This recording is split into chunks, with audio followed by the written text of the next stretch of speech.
Assalamu alaikum. Today I am going to recite Surah Nahl ayah number 9 and 10 with its meaning. أعوذ بالله من الشيطان الرجيم. ശപിക്കപ്പെട്ട പിശാചിൽ നിന്നാൻ അല്ലാഹുവിനോട് അഭയം തേടുന്നു.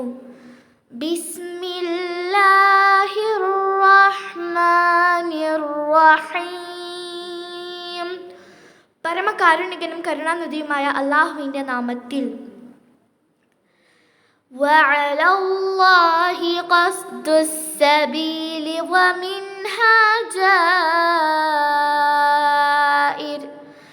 വലൗ ശാഅ ലഹദാകും അജ്മഈൻ. അല്ലാഹുവിൻ്റെ മേലാണ് നേരായ മിതമാർഗം വിവരിച്ചു കൊടുക്കുന്ന ബാധ്യത ഉള്ളത്. അതിൽ മാർഗങ്ങളിൽ തന്നെ ചിലത് തെറ്റിയതുമുണ്ട്.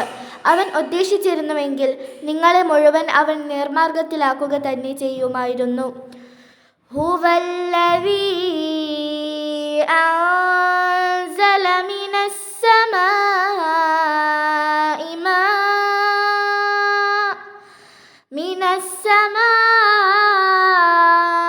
മാഅൻ ലകും മിൻഹു ശറാബുൻ വമിൻഹു ശജറുൻ ഫീഹി തുസീമൂൻ. അവനത്രേ ആകാശത്ത് നിന്ന് നിങ്ങൾക്ക് മഴവെള്ളം ഇറക്കിത്തന്നവൻ.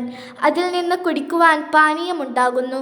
അതിൽ നിന്നും നിങ്ങൾ കാലികളെ മേയ്ക്കുന്ന ചെടിമരങ്ങളും ഉണ്ടാകുന്നു.